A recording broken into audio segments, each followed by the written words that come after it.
Indians को काफ़ी hate मिल रही है फिलहाल तो कनाडा में। लोग कहते हैं कि हमको तो रेसिज्म दिख नहीं रही है, स्ट्रीट पे दिख नहीं रही है, लोग तो बहुत अच्छे हैं, but as soon as you move online इतनी हेट आपको दिखेगी ना, आप बोलोगे कि यार ये कंट्री में तो हेटर्स ही हेटर्स हैं, specially against Indian immigrants. There's a gap between just celebrating your culture versus celebrating your and their culture also. जब आपका कोई स्पेशलाइजेशन नहीं है ना कोर्स में, I would be very careful if you really want to go into that course, specially after 12th। ठीक है, आप इंडिया में बोलते हैं कि यार कोई भी कर ले ग्रेजुएशन, और अगर नहीं पसंद है तो मास्टर्स कर लेंगे, यू नो। तो वो चीज़ को आप लेके आप यहाँ पर रिस्क नहीं ले सकते। यहाँ के लोगों की भी वही दिक्कत है, आप रेडिट वगैरह में पोस्ट देखोगे या फेसबुक ग्रुप्स में भी देखोगे, लोग कंप्लेन कर रहे हैं कि यार हमारे बच्चे मैकडोनल्ड्स में जॉब नहीं मिल पा रहा है उनको, या वॉलमार्ट में जॉब नहीं मिल पा रहा है इन लोगों को। जब एक पीएचडी होल्डर वॉलमार्ट में जॉब लेने जाएगा तो आपके बच्चे को जॉब कैसे मिलेगी? That's how unfortunate reality, and that's something that Canada needs to think about. ये तो बहुत सारे पीएचडी कैंडिडेट्स हैं जो कनाडा नहीं रहते, वो यूएस चले जाते हैं।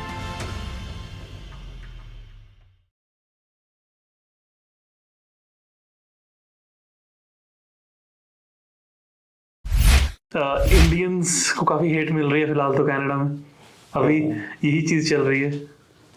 पूछो मत यार, लाइक लोग कहते हैं कि हमको तो रेसिज्म दिख नहीं रही है, स्ट्रीट पे दिख नहीं रही है, लोग तो बहुत अच्छे हैं, but as soon as you move online, you know, Instagram पे ले लो या उससे भी ज़्यादा टिकटॉक वगैरह पे ले लो, इतनी हेट आपको दिखेगी ना, आप बोलोगे कि यार ये कंट्री में तो हेटर्स ही हेटर्स हैं, specially against Indian immigrants. But उसमें भी आप ज़्यादातर देखोगे तो ज़्यादातर जो लोग हैं वो अपने बोलते हैं ना बर्नर अकाउंट्स, उस तरह के अकाउंट्स, फेक अकाउंट्स बना के हेट वगैरह कमेंट्स डालते हैं। बट हाँ, है इंडियंस के अगेंस्ट हेट तो है, that is just how the reality is. But even if you talk about online, I don't think so. मैं 3 साल या 4-5 साल पहले जब मैं आया था कनाडा, तब इतना कुछ मैंने कभी ऑब्जर्व किया कि इंडियंस के अगेंस्ट हेट था। अभी तो इट इज़ ओपन सीजन, जो भी आ रहा है बस गालियां दे रहा है। और जो अब अपन अगर मैं बात करूं कि कि यहाँ के जो लोग हैं सारे ही दे रहे हैं, जो इमिग्रेंट्स सेकंड फोर्थ थर्ड जन जो इंडियन इमिग्रेंट्स भी है ना, वो भी गालियां दे रहे हैं, वो भी हेट कर रहे हैं आजकल तो। पर ऐसा क्या हो गया, मतलब literally within 2-3 years what happened कि इतना हेट मिल रहा है इंडियंस को? I think we are just a scapegoat, to be very honest, right? और we are just a way to vent out an anger. I think ultimately किसी भी मुल्क में या किसी भी जगह पे आप देखोगे, खुशहाली अगर नहीं होती है, और खुशहाली कैसे आती है? खुशहाली आती है जॉब से, है ना, इकोनॉमिक जो ग्रोथ होती है, पैसा जब होता है सबके आपके पास होता है तो आप वैसे कंप्लेन नहीं करते, तो you don't complain, right, when everything is going fine. So that itself is an indication that things are not going fine, right? So when things are not going fine, you try to complain about things, and then you try to find something or someone to blame on. At this point, it is Indian immigrants that are getting all the hate and blames for all kinds of problems, which are not even their problems, which are not even their, which is not even like that Indian immigrants have caused these problems. But is it no fault of Indians? Depends on what topic you're asking about, right? A lot of topics right now are going on.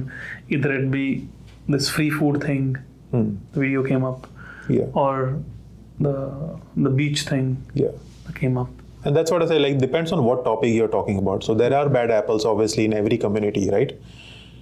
So there's no denying that there are certain things, even certain social media influencers have done, like about the free food that we just talked about.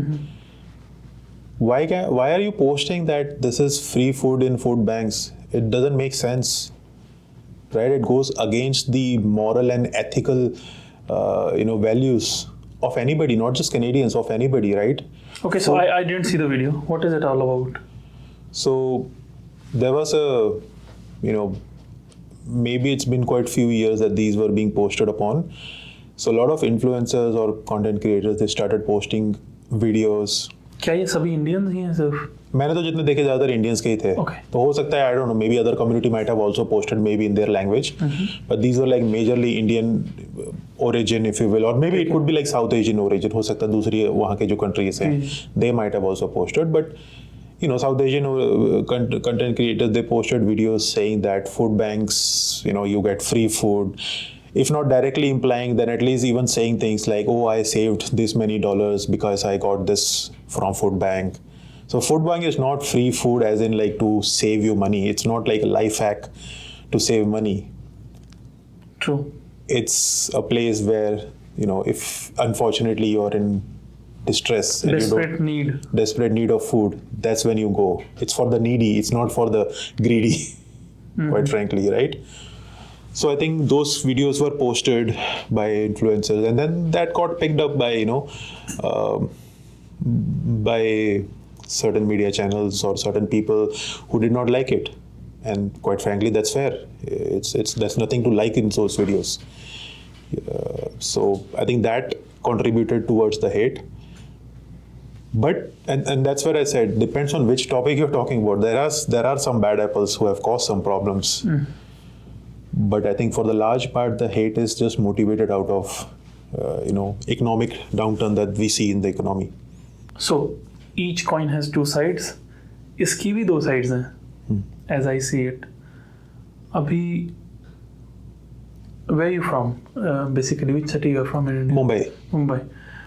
If some other city person comes in Mumbai and they show up their culture in a very abrupt way, जैसे हम बात कर रहे थे अभी कि it's not just showcasing your culture in a good way.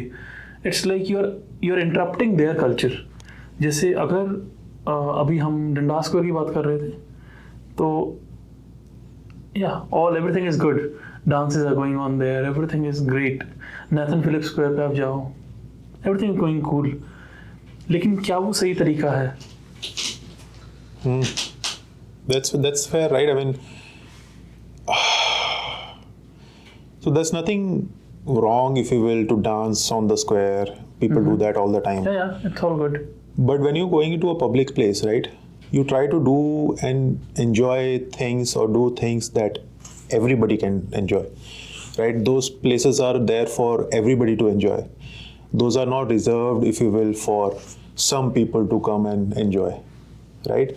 So I think that intent to go to, let's say, आप कभी डंडा स्क्वायर में जा रहे हो, आपको पता है कि वहाँ पे सारे लोग आने वाले हैं और ज़्यादातर जो लोग होने वाले हैं उनको गारंटी है कि सबको अपने इंडियन गाने नहीं पता है, राइट? वो भी एकदम प्योर देसी कोई आप गाने बजा रहे हो, नहीं पता लोगों को यार. उनको पता होगा, उनको डेस्पासिटो पता होगा, किसी हद तक उनको नाटू नाटू पता होगा इंडियन पर्सपेक्टिव से. Like they will know these songs, some of these songs, but majorly these are western audiences. They will know western English music. अब वो गाना लगा के डांस कर लो ना, कोई कुछ इशू नहीं है. Like you blend with the culture, right? But आप वहीं पे जाओगे, आपको यही गाने लगाने हैं और फिर अपने ही डांस करना है. So that gives a very एक आधा बार चलो ठीक है, कुछ आप सेलिब्रेट कर रहे हो, चलो एक आधा बार ठीक है. But then if it is happening like daily, then I wouldn't blame anybody else if they started feeling uncomfortable or irritated by that. Because आप public place use कर रहे हो just for yourself. You're not thinking about the broader public. आप western music लगा लो ना, dance कर लो ना मस्त में. और थोड़ा बहुत इक्का तुक्का चलो ठीक है इधर उधर, celebrate your own culture, but you also celebrate other culture. So I think there's a gap between just celebrating your culture versus celebrating your and their culture also, and probably building something new. Okay, so इसका एक counter argument आएगा ज़रूर comments में, and I ask you the counter argument कि अगर हम लोग western music सुन सकते हैं तो वेस्टर्न लोग हमारा म्यूज़िक क्यों नहीं सुन सकते? That's fair. और सुनते भी हैं, नाटू नाटू सुनते हैं ना यार. स्लमडॉग मिलियनेयर का गाने कितने फेमस हुए हैं, सुनते हैं, क्यों नहीं सुनते हैं? बट आप डंडा स्क्वायर पे जाके आप नहीं उनको सुनाओगे ना यार कि ये देखो ये नया गाना मैं इंट्रोड्यूस कर रहा हूँ, सुनो इसको. वो बोल रहा है यार मैं तो यहाँ अपनी शॉपिंग करने आया, मैं यहाँ पे एंजॉय करना है, तू क्यों मेरे को पका रहा है, राइट? सो सुनते हैं, ऑब्वियसली सुनेंगे. Everybody is open. In fact the west is more open to all kinds of culture. Yoga क्यों ये लोग इतना एक्सेप्ट कर रहे हैं? योगा को लेके इन्होंने कितना, एक तरह से if you think about it, मैंने जितना वेस्ट में योगा का इन्फ्लुएंस और योगा का जो प्रेजेंस देखा है, इंडिया में नहीं है. इंडिया में योगा का प्रमोशनल जो कैंपेन है पूरा वेस्ट की वजह से हुआ है, यहाँ ज़्यादा हो रहा है इंडिया से अभी. हाँ, and I think even before that, like अगर अपन चाइनीज कल्चर की बात करें फॉर एग्जांपल, लाइक कंग फू को एक तरह से कितना फेमस हुआ है, राइट? वेस्ट की वजह से, लाइक हॉलीवुड की वजह से. So west has always been very open to all kinds of culture. I think थोड़ा बहुत अपनी भी जिम्मेदारी होती है कि हम भी उस कल्चर को थोड़ा अडॉप्ट करें और उस कल्चर के साथ अपने आप को थोड़ा अडेप्ट करें, है ना, ब्लेंड करें. तो हाँ, थोड़ी बहुत है अपनी भी fault. That doesn't give any reason to like hate per se and have like a biased perspective to hate all immigrants. I think वो थोड़ा सा गड़बड़ है. लाइक ठीक है, चलो कुछ लोगों की गलतियाँ होंगी, कुछ कर रहे हैं, चलो मान लो बच्चे हैं, समझ जाएंगे, सीख जाएंगे and all that. That doesn't give anybody the right to just hate everybody, फिर आप बोल रहे कि जो 10, 20, 50 कोई miscreants कुछ गड़बड़ कर रहे हैं, that defines the whole culture, या whole community. That's not fair. I think वो थोड़ा पर्सपेक्टिव हर किसी को बढ़ाना चाहिए. और सिर्फ उनके लोग होंगे नहीं, अपने लोगों के भी, अपने लोग भी बहुत इजीली बोल देते हैं. अब मैं कोई इंस्टाग्राम वगैरह पे कोई पोस्ट करता हूँ, कल्चर के बारे में ही मैं आजकल थोड़ा पोस्ट करता हूँ कि यार थोड़ा कल्चरल एसिमिलेशन हमें भी सीखना चाहिए, थोड़ा हम उनकी सीखें, वो हमारी सीखें, तो फिर मुझे कई लोगों को मंड आते हैं कि why should we learn from these why should we learn from this wine drinking culture? like ये क्या, आपने पूरे कल्चर को ही वाइन ड्रिंकिंग कल्चर बना दिया है. तो ये ईगो भी है थोड़ा सा, ये एटीट्यूड है, आपको लगता है कि आप बेटर हैं, आप सुपीरियर हैं, which is exactly the same argument that we call against these racist motivated haters, that they think that they are superiors, right? तो गलतियां तो दोनों साइड की भी हैं. लेकिन अभी हम बात कर रहे थे वो फ्री फूड वाली वीडियो के बारे में. या आई अंडरस्टैंड योर पर्सपेक्टिव कि वो एक हैक नहीं है, वो किसी नीडी के लिए है. But again one argument can come in कि हमने तो वो नीडी के लिए ही बनाई थी video. Influencers can say it, right, कि वो वीडियो बनाई ही नीडी के लिए गई थी कि अगर आपको ज़रूरत है तो आप आगे ले लो. हाँ, हो सकता है, लाइक किसी की हो भी सकती है. ऑल्दो मैंने एक आधे वीडियो देखे थे जिसमें लिटरली बोल रहे हैं कि ये देख ले, $50 बचा लिए मैंने, $100 बचा लिए मैंने, and all that. And the other thing is, this is about cultural awareness, right? We think कि कोई भी चीज़ करके हम जुगाड़ कर लें. अपने वहाँ पे जुगाड़ चलता है ना, जुगाड़ कर ले भाई, अपना काम निकाल ले. आई थिंक यहाँ पे आप जुगाड़ बोल के कि बस मैं अपना फ़ायदा कर लूँ, वो आप नहीं सोच सकते. You have to think of society. Like वहाँ पे भी होना चाहिए, हर जगह ही होना चाहिए, बिल्कुल. बट हम लोगों ने इस चीज़ को इतना नॉर्मलाइज कर लिया है कि हम लोग जुगाड़ के नाम पे करप्शन भी एक्सेप्ट कर लेते हैं. जुगाड़ के नाम पे कुछ भी एक्सेप्टेड है ना. तो वो जो जुगाड़ को जो है ना, हम लोग को बहुत लूज हमने कर दिया डिफाइन. वो थोड़ा डिफाइन होना चाहिए भाई, नहीं कुछ जो जुगाड़ है ना, ये तो गलत ही है, ये चीटिंग है, ये जुगाड़ नहीं है, चीटिंग है.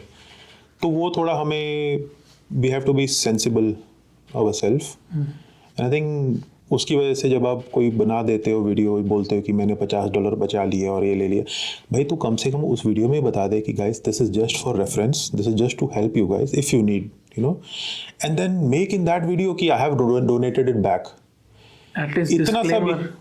इतना सा भी दिखा दो ना कि yes, I have donated it back, या I have paid this money back to them, and this all I did was just to let people who really need it that how you can use, right? It's all about sensibility, that there is this resource available if someone is in need. Yeah, sharing information is one thing, literally being marketing it as a life hack to save money is something other. So I think वो cultural sensitivity, cultural इनसेंसिबिलिटी की वजह से आता है कि आपको awareness नहीं है कि यहाँ पे क्या चीज़ें चलती हैं. आप इंडिया में बोल दोगे, लेट्स से आप बैक होम में बोल दोगे लेट्स से कि यार ये रास्ता हमेशा ट्रैफिक रहता है, आप ना ये मैं तो साइड में से फुटपाथ से चढ़ा लेता हूँ. यहाँ पे आप बोल दोगे तो दिक्कत हो जाएगी, है ना. तो कुछ चीज़ें दिक्कत वहाँ पे भी हो जाएगी, but it's accepted. It cannot be enforced ना, वहाँ पे बहुत सारी चीज़ें एनफोर्स नहीं हो सकती. पर यहाँ पे एनफोर्स्ड हैं वो चीज़ें, यहाँ पे एनफोर्स्ड है. तो समझदारी होनी चाहिए, अपने को भी समझदारी करनी चाहिए. थोड़ा सा आगे बढ़ते हैं कॉन्वर्सेशन में. ये सब चीज़ें हैं कनाडा में आने के बाद, लेकिन आई थिंक हमारी जो जर्नी है it really starts in when we are in our back, in our country, in our home country. वहाँ से आपकी जर्नी स्टार्ट होती है जी, मूव होने की. yeah. और जो चीज़ें हम यहाँ पे आके रियलाइज करते हैं वो वहाँ बैठ के रियलाइज करनी चाहिए पहले जी. और I understand most of the things we can not check, and once you are in the country then only you can know about them. True. लेकिन काफ़ी ऐसी चीज़ें हैं जो हम आराम से देख सकते हैं वहाँ बैठ के, या लोग कहते भी हैं हमें वो चीज़ें बट वी इग्नोर देम. क्या आपको लगता है ऐसी कुछ चीज़ें हैं जो आपको इंडिया बैठ के पहले देखनी चाहिए और you should analyze them before taking a step to move abroad? I think there are various ways you can answer this question, to be very honest. Like if you ask me, I was grown, I grew up on a diet of like Hollywood movies, for example, right? Like the first movie I actually remember, or first two movies that I remember was like Lion King and Home Alone, right? And तभी से ऐसा था कि हाँ यार, West is something, beautiful. I need to go to the US and settle in the US. I need that kind of lifestyle. कितना अच्छा है सब कुछ. And that sort of started my own thought process about how and what the West is, right? So you have to watch, like how else can you do, right? Like nowadays you have other resources also you can connect with. Vlogs. You can connect with people via YouTube's vlogs and whatnot. At that time it was more about movies. So movies helped a lot in defining what kind of a culture we have in West, or even shows like Friends and whatnot. Those things help to understand what potentially the West is all about. यहाँ पे families को भी responsibility कितना, यहाँ पे family को कितना importance दिया जाता है, अपनी इंडिविजुअलिटी को कितना इम्पोर्टेंस दिया जाता है, एक लड़का और लड़की के बीच की जो इक्वालिटी है उसको कितना इम्पोर्टेंस दिया जाता है. All the sensitivities you get from those movies. तो पहले तो आप मूवीज़ देखना चालू करो Hollywood. Like that's the easiest approach to help you assimilate to a foreign culture, right? It will also help you in the language. And on top of that, then comes the real stuff that you have to figure out. कि आप किसी country में जा रहे हो, आप कहाँ रहोगे, और वहाँ जा रहने हैं उसका खर्चा कितना है. आप कोई कोर्स अगर लेके आ रहे हो तो वो कोर्स सच्ची में डिमांड में है या नहीं. आप जो एग्जिस्टिंग स्टूडेंट्स है उस कॉलेज के, उससे बात करो कि यार ये कॉलेज भी अच्छा है कि नहीं. लिंक्डइन वगैरह है. There is so much information available. आपको ये नहीं लग रहा कि कोर्स या फिर कॉलेज तो एक सिर्फ तरीका है कनाडा आने का, या यूएस जाने का, या ऑस्ट्रेलिया जाने का? मेन पर्पस एजुकेशन है ही नहीं. That's the unfortunate reality of what the situation is, at least in Canada, right? And I was seeing this post on Instagram recently. It said, extend your stay in Canada, take admission in this college. And that's like harsh reality of what's happening. Yeah, I mean, if you're, अगर आप education में interested हो ना, these things should be second criteria कि हाँ ठीक है, okay, PR हो जाएगा या सब रह जाएंगे and all that. If your focus is pure and pure education, then your starting point would be like which college is good, what is the ranking of that university or college, or what is the criteria, or what is the course material that is being taught, what type of professors, what type of alumni that college has sent out. So if you ask me, like when I was exploring to study abroad, this is 2013, 14 and whatnot, I did all of that. And even that we had these kind of resources. We didn't have like YouTube as much widely used, but we had all these websites and like LinkedIn and all. Like we had some avenues that you can find all this information. And I realized that US is not the good option for me at that point, like 2014 के आसपास ही मैंने बोला कि नहीं, US, मेरे को US जाने का ही थ्रिल था, because I am a technology person. तो for technology I feel US is the best country any which way. But then I realized कि उसका जो immigration process और जो उसका पूरा anxiety ridden जो पूरा process है ना, वो मेरे लिए नहीं था. और ऊपर से जो cost था, I was not ready for it. So I decided I will not go. But that didn't mean कि बस मैं वो नहीं जा पाया तो उसको लेके बस रोने लग गया और उदास हो गया and all that. I decided to continue my work in India. काम करता रहा और अपॉर्चुनिटी मिली कनाडा का, तो I applied my PR and came here. तो लाइक आप केयरफुली आप अपना बोलते हैं ना हर स्टेप थोड़ा प्लान कर सकते हो, ठीक है, थोड़ा बहुत आपको भगवान के ऊपर छोड़ना चाहिए, बट आप प्लानिंग हर स्टेप पे कर सकते हो कि कैसे आप फॉरेन लैंड में जाके सक्सेसफुल हो सकते हो, be it how you will assimilate with the culture और be it what education you will take, but the end goal should also be, but the end goal should only be, are you going to be better tomorrow than you are today? If that's not the end goal, if you're just doing because किसी agent ने बोल दिया भाई वहाँ पहुँच जा, कुछ ना कुछ तो हो ही जाएगा, then you're setting up yourself for potential failure. पर क्या हर एजेंट ये नहीं बोल रहा है इंडिया में कि एक बार आप पहुँच जाओ फिर तो सब सेट है? That's what I keep on hearing, right? At least in my case, I never could take my career, or at least in my case, I never could put my career in hand of somebody else, right? Because the reality was, if you're going to any agent, like come on, it's a business, right? They're not interested or vetted per se in your career, right? They are interested in their business, in running their business or doing their jobs, right? And they have like so many candidates that they are potentially working with. So you have to be responsible for your own career. You take help of agents, but you don't rely on them blindly and be like, agent ने बोल दिया तो हो जाएगा मेरा. Agent तो यार कोई जनरिक डायलॉग मार देगा, उसको क्या है, उसको आपकी फीस मिल गई, उसका काम हो गया. For him the job is done, whether you land Canada और not, for him the job is done because you paid him the money. So you have to double check. And Canada ऐसी country है जहाँ पे you can verify the whole process after education, what will be your PR possibility, what kind of points you will get after working and what not. So ये process बहुत defined है. अभी हम PR पे आप बात कर रहे हो, so I will come to it. पर काफ़ी लोग स्टडी पे आ रहे हैं, मोस्टली आई थिंक स्टडी पे आ रहे हैं अभी. तो स्टडी पे आ रहे हैं, कुछ वर्क परमिट पे आ रहे हैं, and many are coming on PR. Again many are coming after 12th, many after bachelors, and many after masters. Yeah. What is better? Again, very subjective, but still, what is better? I mean, there are multiple answers for this. Yeah, like as you said, it's very subjective, right?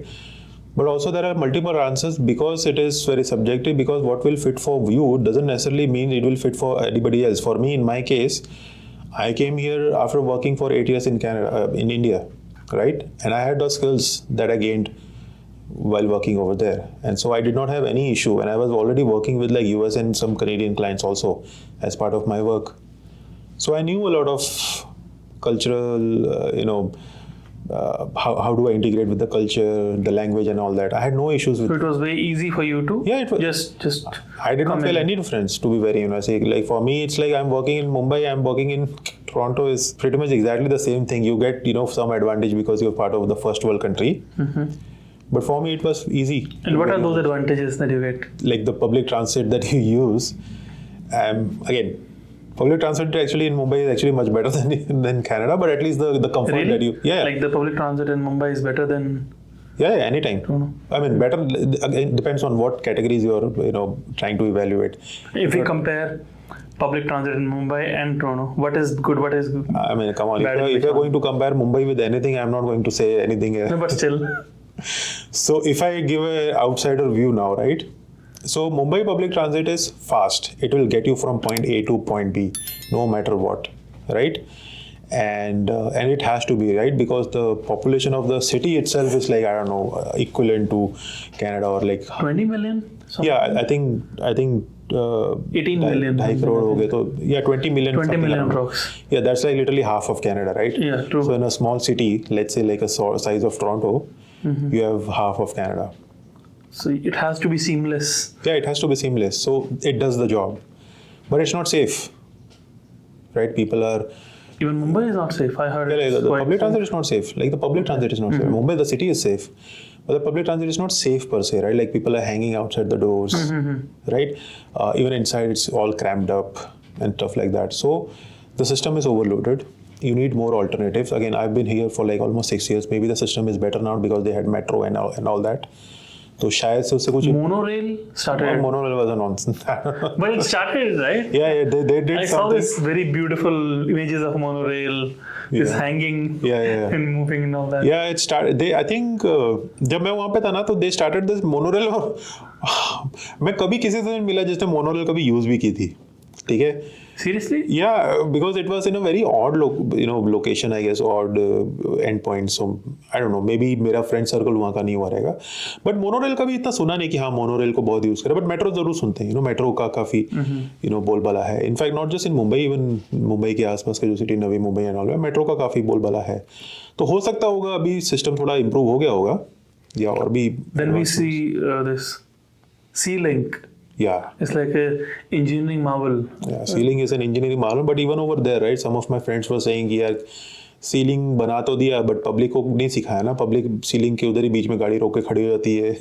I don't know, like C-Link पे नहीं सुना, but bridges पे अगर आप जाओगे, let's say कोने में public ऐसी गाड़ी लेके खड़ी हो जाएगी क्यों किसी को नारियल फेंकना पानी में, पूजा की है तो नारियल फेंकने गया है, या फिर ऐसे ही चलो टाइम पास है आइसक्रीम खाने आए ले तो हम लोग कोपचे में खड़े हो जाते हैं ब्रिज पे. तो these civic sense and that's not just Mumbai, right? That's practically just the way things. पर अगर आप मुंबई की फोटो देखो एक C-Link के साथ एंड ऑल दैट, तो इट रियली फील्स कि we have achieved something in that city. Yeah obviously, I mean if you talk about any international city, Mumbai is no less than anybody, if not better, right? And Mumbai के बारे में ये लोग generally बोलते हैं कि यार यहाँ पे ना कोई 10 रुपए में वड़ा पाव खा के भी पेट खा लेता है, पेट भर लेगा, और 100 रुपए की प्लेट खा के भी कर लेगा, और 1000 वाला भी कर लेगा. तो गरीब से अमीर सब एडजस्ट कर लेते हैं मुंबई में, सबके लिए कुछ ना कुछ हो जाता है, कुछ ना कुछ है सबके लिए कुछ ना कुछ है. So that's the beauty of Mumbai, and I think Mumbai, it's more about the spirit, when you talk about major cities, it's more about the spirit of the people.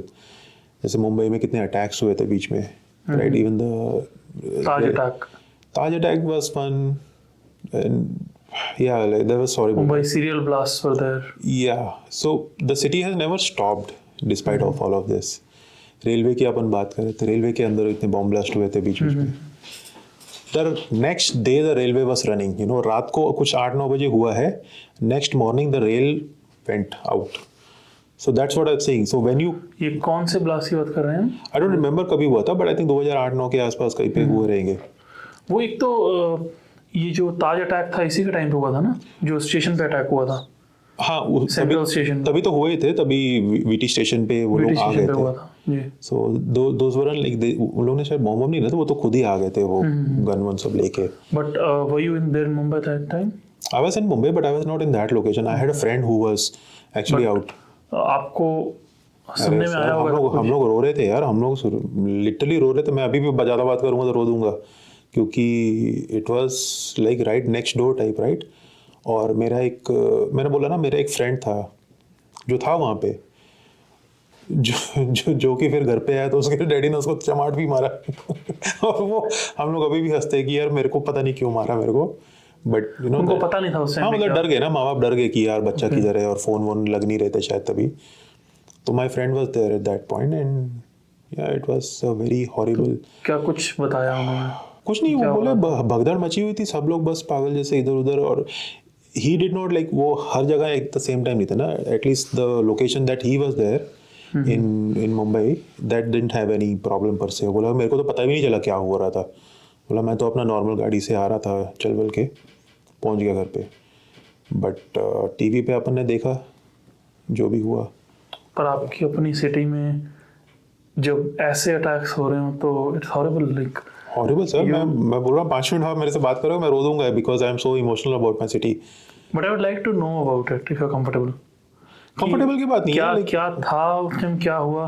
क्योंकि 1 year back, like it happened in 2008, right? In 2007 we were there. I went to Mumbai to just hang out with family and all. तो एक connection सा build था, क्योंकि हमारी photos थी ताज hotel के पास और गेटवे ऑफ इंडिया के पास और कुछ फेमस जगहों पे. And after that we saw that place burning. तो लगा कुछ काफी एक फियर, एक बहुत गंदी फीलिंग थी वो। मुंबई के लोग डरते नहीं है, लेकिन इतना मैं बता देता हूँ आपको, it was an attack on मुंबई's identity. Taj Mahal, gateway of India, VT station और CST station, it is मुंबई's identity. It was an attack on मुंबई's identity, लेकिन मुंबई के लोग डरते नहीं है, ये भी पक्की बात है।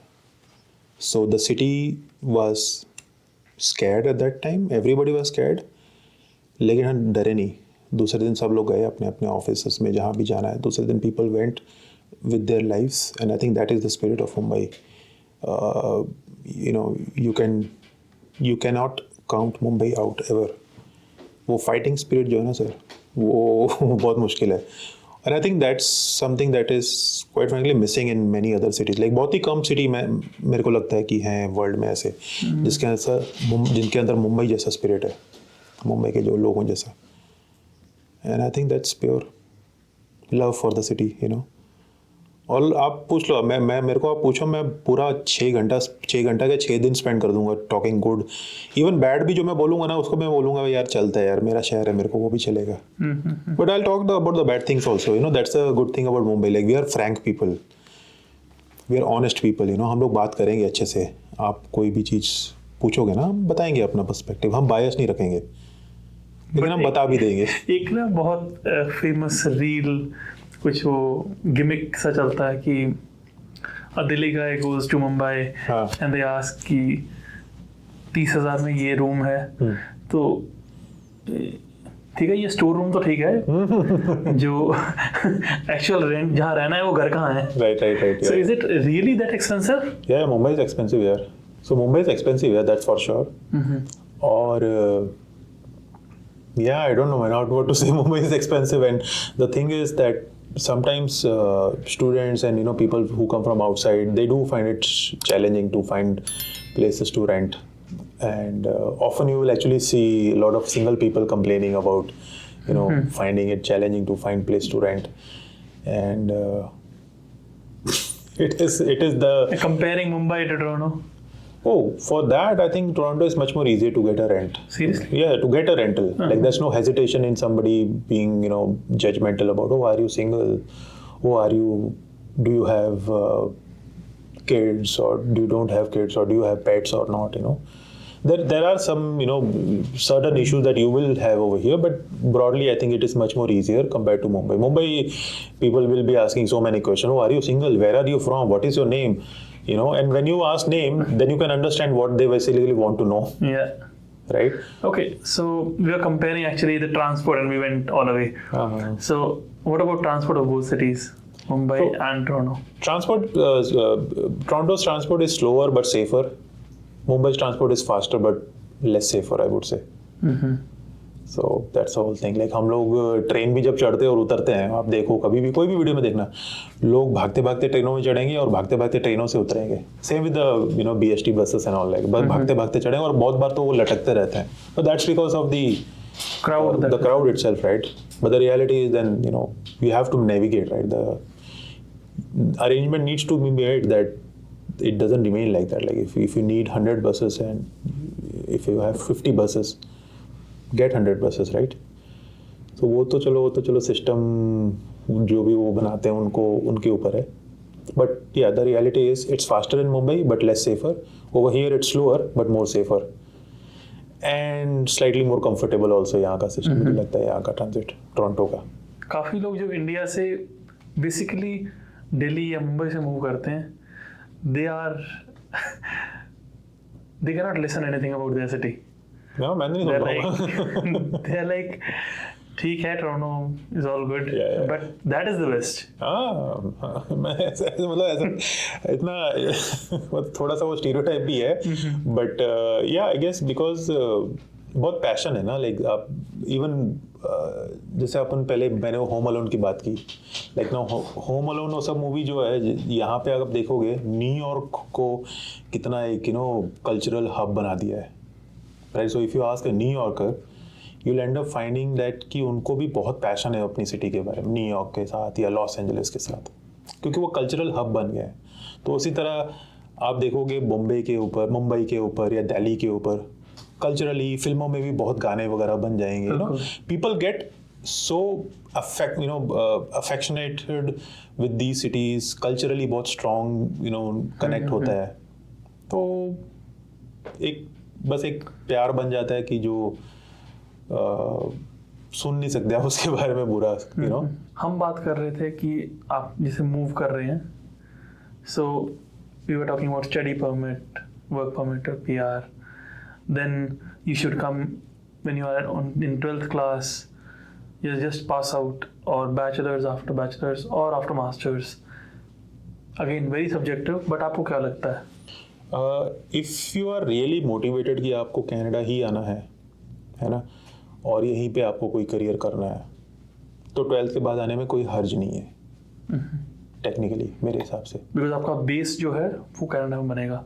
हाँ, आप शुरू से ही वहीं पे आ जाओगे, स्पेशली लेट से अगर आप कोई ऐसे फील्ड में जा रहे हो जहाँ पे ज़्यादा ज़रूरी है कि यहाँ पे आके आप सेट करो। लेट से आपको डॉक्टर बनना है या आपको लॉयर बनना है, ठीक है, आप इंडिया में डॉक्टर की पढ़ाई कर लोगे, फिर यहाँ पे आने के लिए फिर से आपको एक तरह से जीरो से ही चालू करना पड़ेगा, क्योंकि आपको लाइसेंसिंग करने के लिए कोर्स करने, same for lawyers, same for teachers, I would से। हाँ, आई थिंक सो। तो उनका प्रोसीजर थोड़ा सा डिफिकल्ट है। एग्जैक्टली। तो अगर आप इस तरह की कोई स्पेसिफिक फील्ड में है जहाँ पे आपको पता है कि मुझे तो यार डॉक्टर ही बनना है, तो कनाडा में आके ही आप 12th के बाद ही आ जाओ, कोई हर्ज नहीं है, right, because then it is better if you do that. नहीं तो बट राइट नाउ काफ़ी लोग ऐसे नहीं आ रहे, वो 38 to 40% वीज़ाज जो भी दिए गए लास्ट 2 साल में, वो बिजनेस वीज़ाज थे। वो तो नॉनसेंस है, वो बिजनेस स्टडी वाले वीज़ाज थे, जैसे business administration, business analyst and all that.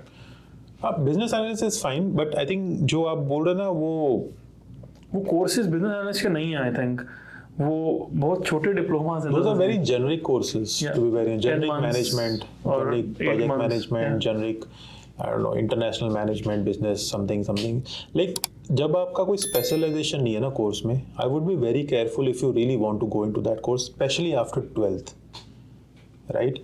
जैसे इंडिया में भी आप बोलते हो ना, तो ठीक है, आप इंडिया में बोलते हो कि यार कोई भी कर ले ग्रेजुएशन, और अगर नहीं पसंद है तो मास्टर्स कर लेंगे, तो वो चीज़ को आप लेके आप यहाँ पर रिस्क नहीं ले सकते कि यार कर ले, यार 12th के बाद कुछ भी कर ले और अगर आगे मास्टर्स कर लेंगे, देख लेंगे, वो आप यहाँ पे रिस्क लेना बड़ा हो जाता है, क्योंकि कॉस्ट ज़्यादा है यहाँ पे।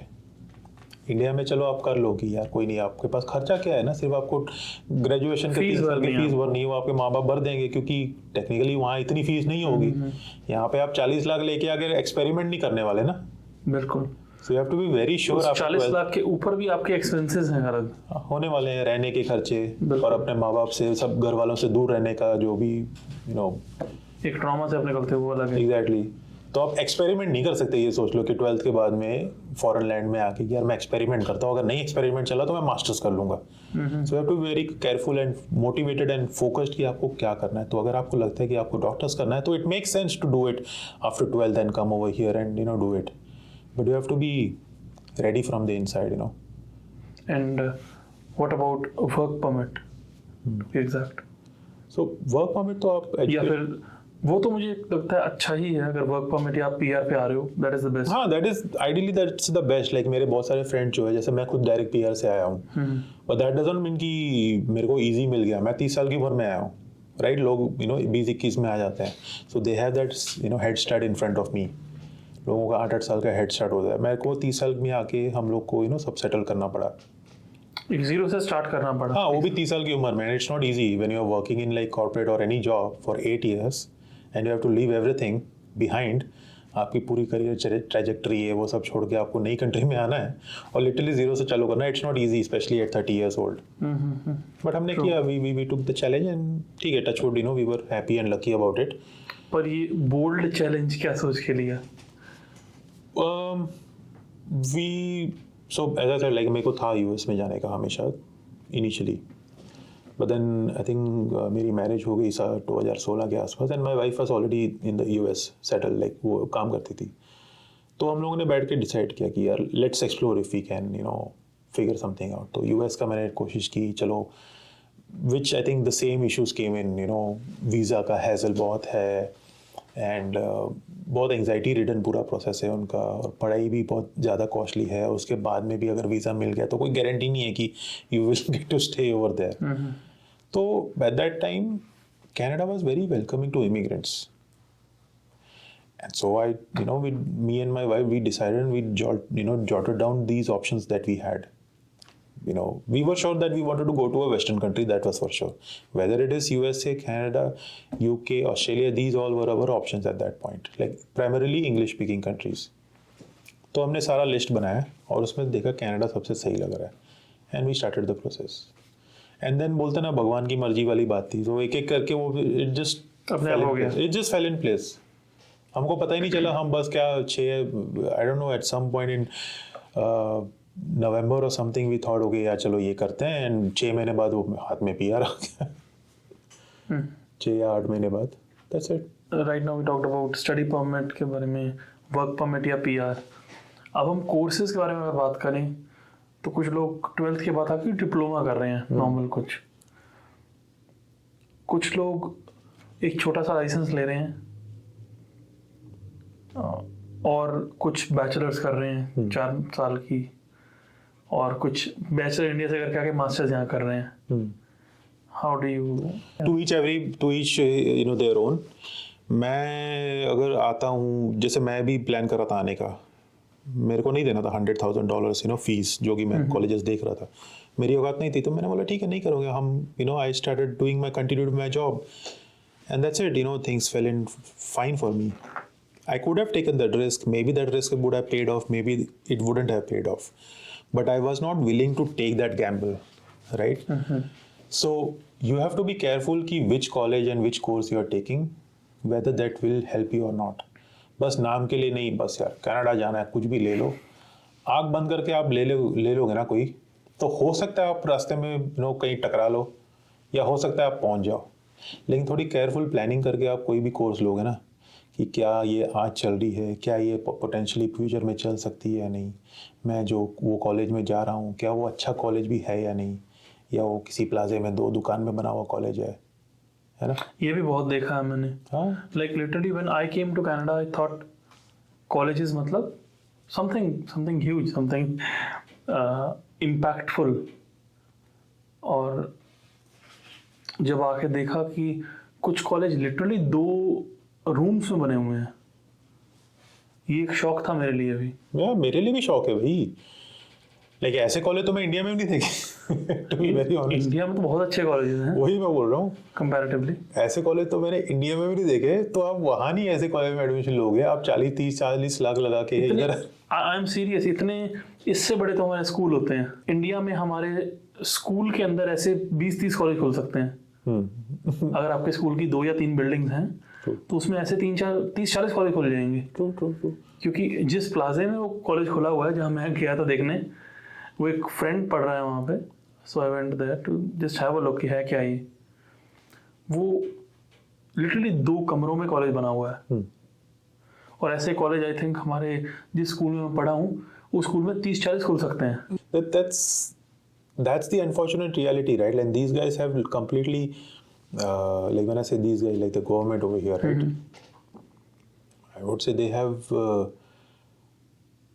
played with the students, quite frankly, and played real bad with the students, right? उन लोगों ने गलत decisions लिए इस तरह के colleges को run होने दिया और इस तरह के colleges को allow किया कि ठीक है तुम तगड़ी फीस उठाओ एंड आई थिंक ये तो उनके इमिग्रेशन मिनिस्टर नहीं बोलते ना puppy mills I think he used right so that is अब इमिग्रेशन मिनिस्टर ही बोल रहा तो उससे और बोलने की बात क्या रहेगी बट द क्वेश्चन इज कि वो होने क्यों दिया अब तो हटा दिया है अब तो चलो हटा दिया सब कुछ कर दिया अच्छा होगा सिस्टम बट जो इंटरनेशनली डैमेज हुई है रेपुटेशन राइट उसको रिकवर करने में शायद 5 से 10 साल लग जाएंगे 10 साल लग जाएंगे आराम से right now at this point if I talk about let's say USA everybody will think about Harvard Stanford MIT जब मैं कनाडा की बात करूंगा लोगों बोले अच्छा वो 2 गाले वाले कॉलेज जहाँ पे जाते हैं ऐसा सिचुएशन हो गया जबकि यहाँ बहुत अच्छे एजुकेशन इंस्टीट्यूट्स हैं like even when I talk about UFT UBC they are one of the best in the world exactly like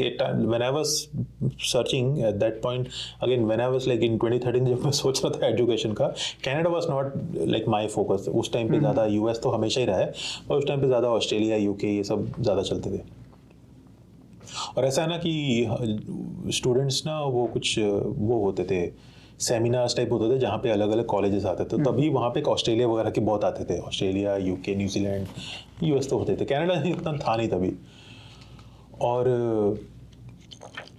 उस टाइम पे भी मेरे को कुछ अब मालूम पड़ा यहाँ पे आके, अच्छा मैकगिल यहाँ की, लाइक मैकगिल वगैरह ये सब कॉलेजेस ना तभी मेरे लिस्ट में तभी भी थे कि अच्छा हाँ मैकगिल भी अच्छा है, because then you start, that's where you start with, right. आप अपना कोर्स देखो क्या करना है, आप वो कॉलेज की पहले तो लिस्ट बनाओ कि टॉप 500 कॉलेज और यूनिवर्सिटीज इन द वर्ल्ड, या टॉप 1000 ले लो, आपको थोड़ा बड़ा रेंज करना है तो, and then you figure out कि हाँ यहाँ से यहाँ पे जा सकते हैं या नहीं, यहाँ पे नहीं जा सकते, क्या क्वालिफिकेशंस हैं यहाँ। एग्जैक्टली।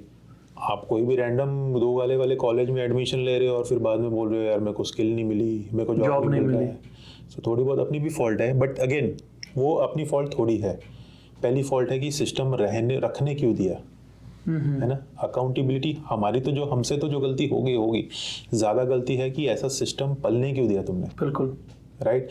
जब तुम बोल रहे हो कि हमें स्मार्ट लोग चाहिए, पढ़े लिखे लोग चाहिए, ब्ला ब्ला ब्ला, या हमें like all this hate and all that's coming towards Indians, people are saying कि they have come in mass in the last few years. Gate किसने खोल दिया भाई? तुम्हारी सरकार ने गेट खोला ना। हम कौन सा डेस्परेट बेटे कि हमको सिर्फ कनाडा ही आना है, हमारे बच्चे ऑस्ट्रेलिया चले जाते हैं, हमारे बच्चे कहीं और चले जाते हैं, कितने बच्चे रशिया जाते हैं मेडिकल की पढ़ाई करने, right. Australia, Russia, New Zealand, UK, Germany, we have ample of options. हमारे बच्चे जा सकते थे। Indian middle class is huge. और यू कैन इवन सी, जिस कंट्री का शायद हमने कभी नाम भी नहीं सुना, वहाँ पे भी इंडियंस हैं। हाँ है। This thing is there. Exactly. And again उसका बोथ साइड्स है, क्योंकि हमारे बच्चों को अगर इंडिया में जॉब नहीं मिल रहे हैं, इतने जॉब्स नहीं, लाइक आप 1.5 बिलियन जॉब नहीं बना सकते, right. I mean obviously 1.5 billion लोगों को जॉब नहीं चाहिए, but the amount of people that are over there, you might not end up getting that many jobs. So it's fine. People have to move out. But that doesn't mean कि सिर्फ Canada ही move होना है, right? But people thought कि हाँ ये अच्छा destination है, let's do it. But that people thought because you guys welcomed, right? जब जरूरत थी तो हमको वेलकम कर लिया। आपकी गवर्नमेंट ने ओपन किए गेट्स। हाँ, जब जरूरत थी आपको, हाँ, तो हमको वेलकम कर लिया। अब सिचुएशन खराब हो गई है तो हमको गालियां दे दो। This is such a bad thing. You welcome somebody when you need them, and now you don't need them, then you qualifying them. This is such a classic case of use and throw nonsense, Exactly, अभी यही हो रहा है। हाँ, अभी वही हो रहा है। ये मेरे को मजा नहीं आता है, Be decent, यार, be decent about it and be logical about it. These students did not come because they were desperate just for Canada. उनके पास और options भी थे. They came because they felt welcomed. And they felt that they can get PR easily. Yeah. They felt that they can see a future over there. Exactly. They felt that they can invest their money in the country. Exactly. I think her Indian यहाँ पे आया है, इतने घर हम लोगों ने लिए हैं कि इनकी मार्केट चली है कनाडा में. And that's a little bit frustrating, right? Like there's so much online hate against Indians. अभी तक किसी भी पावरफुल ऑर्गेनाइजेशन बोल लो या पावरफुल पॉलिटिशियन बोल लो या पावरफुल कोई भी फिगर ने इसके अगेंस्ट बोला नहीं है कि यार ऐसा नहीं करना चाहिए, we should not spread so much hate against Indian immigrants और इमिग्रेंट्स इन जनरल. किसी ने नहीं बोला होगा अभी तक, राइट. यूनिवर्सिटीज़ ने इतना पैसा उठा लिया इंटरनेशनल स्टूडेंट से, किसी ने भी अभी तक बोला नहीं है कि यार इंटरनेशनल, सब ये बोलेंगे economically we need international students, ये वो सब बोल देंगे, बट किसी ने भी ये नहीं बोला कि प्लीज़ नॉट स्केपगोट देम. चलते चलते इधर उधर कुछ ना कुछ बोल देंगे, बट किसी ने सीरियसली इस टॉपिक को उठाया नहीं है कि you guys are ultimately scapegoating international students into being the only problem, into being the only reason for all kinds of problems. जबकि प्रॉब्लम दूसरी है, प्रॉब्लम तुम्हारी स्पेंडिंग रही है. इन्फ्लेशन थोड़ी ना इंटरनेशनल स्टूडेंट लेके आ गए. इंटरनेशनल स्टूडेंट्स तो बल्कि पैसा लेके आया है आपके पास, बल्कि पैसा लेके आया है, वो स्पेंड कर रहा है अपने यहाँ पे. ठीक है, कुछ इन्फ्लुएंसर्स की गलती होगी, वो फ्री फूड बैंक कर दिया. That's not everybody. That's like what not even 1% I would say. Not even 1%, right? और वो किसी की गलती की वजह से आप सबको पेंट नहीं कर सकते एक ही पिक्चर में. True. तो ये क्या बोले, अभी हार्श रियलिटी है. लोग वही कौन सा गाना है, कुछ तो लोग कहेंगे, लोगों का काम है कहना, वैसी वाली बात है. अभी हम बात कर रहे थे मूव होने की. सो एक काफ़ी अलग सा ट्रेंड जैसे आप बता भी रहे थे, लड़की आइल्ट्स करके मूव हो रही है, राइट, एंड उसके बाद प्लान हो रहा है पूरा. What's it all about? वो तो यार हॉरिबल था. आइलेट्स मैरिज की बात करें ना, दिस इज ऑल नॉनसेंस यार. दैट्स द आइल्ट्स मैरिज, ये बहुत अलग सी टर्म है ये. हाँ है. एंड अगेन इसीलिए मैं अपने लोगों को भी कहता हूँ यार, अपने अंदर भी खामियां हैं, अपने अंदर भी गलतियां अपन ने की हुई हैं, है ना. आप पता नहीं कितने 12th के बाद कितनी उम्र होती होगी, 16 17 18 साल की होगी, कितनी होगी. बिल्कुल. हाँ, आप 18 19 20 साल की लड़कियों को भेज देते हो, क्योंकि लड़कियां पढ़ाई करती हैं, लड़के पढ़ाई नहीं करते. कई बार ऐसा भी होता है आर्ग्यूमेंट. और मैं आई थिंक मे बी हो सकता है उसमें कुछ वैलिडिटी भी हो इस चीज़ में. वो लड़कियां आइलेट्स वगैरह करके आ जाती हैं और फिर शादी कर देते हैं उसकी, यू नो. और फिर क्योंकि वो पहले तो, अभी तो शायद वो कैंसिल भी कर दिया वो सिस्टम कि अंडरग्रेड में पहले था ना कि अगर आप स्टूडेंट वीज़ा हो तो आपके स्पाउस को ऑटोमेटिकली ओपन वर्क परमिट मिल जाता था. अच्छा, अभी शायद कैंसिल हो गया. अभी शायद वो कैंसिल हो गया. लाइक अंडरग्रेड्स के लिए नहीं है वो ऐसा अभी. Only for specific, I think some they have still kept it, but majorly वो उन्होंने कैंसिल कर दिया है. तो लोग करते थे वही. वो तो पूरा बिजनेस वाली बात होगी ना.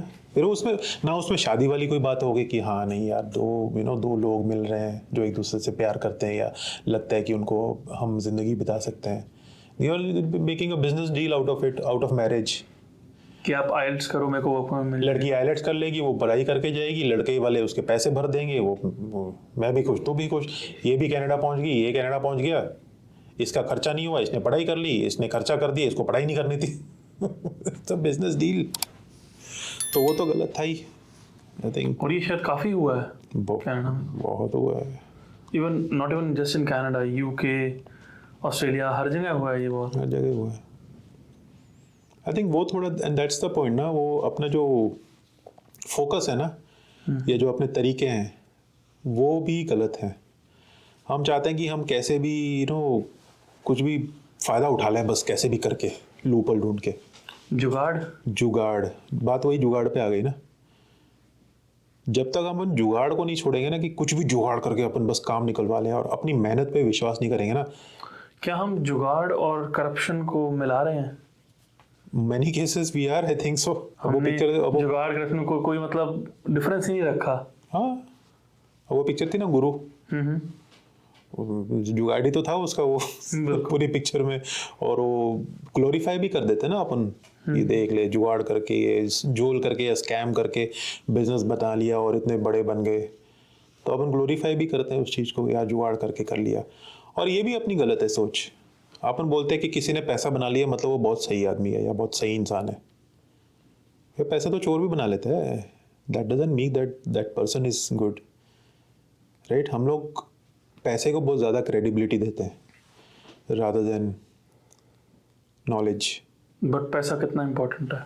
पैसा इम्पोर्टेंट तो है ना. हाँ, but that should not define a persons credibility. आपके पॉकेट में अगर बहुत ज़्यादा पैसा है, इसका क्या मतलब है कि हाँ वो आदमी अच्छा है या वो इंसान अच्छा है. और अगर कोई गरीब है तो मतलब वो अच्छा नहीं है. तो सोच अच्छी होनी चाहिए, नॉलेज अच्छी होनी चाहिए, मॉरल्स अच्छे होने चाहिए, एथिक्स अच्छे होने चाहिए. पैसा हो तो अच्छी बात है, अगर ना हो तो भी अच्छी बात है. हमारा यूथ जो कनाडा आ रहा है, या not to be specific about Canada now, हमारा यूथ जो भी मूव आउट कर रहा है इंडिया से, why mostly people are going into labor jobs? Skill नहीं है. Because no, we have skills. अरे तो फिर लेबर जॉब में क्यों जाओगे? But in India we have ample of skilled people. और वो बाहर भी मूव कर रहे हैं. But majority फिर भी ऐसा क्यों है कि वो लेबर जॉब्स की मेजॉरिटी है? यार मेरे हिसाब से if you are skilled, obviously you will try to find a job that is matching your skill, right? So my simple thought process is maybe they don't have that skill, right? Or maybe the jobs are not there, right?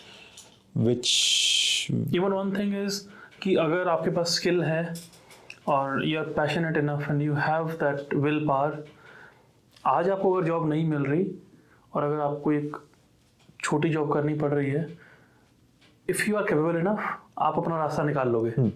आप वहाँ 6 महीने साल से ऊपर नहीं टिकोगे. You will make your way out. Yeah. But काफ़ी लोग वहीं अटक जाते हैं. They stay in that loop कि पैसे आ रहे हैं और चल रहा है.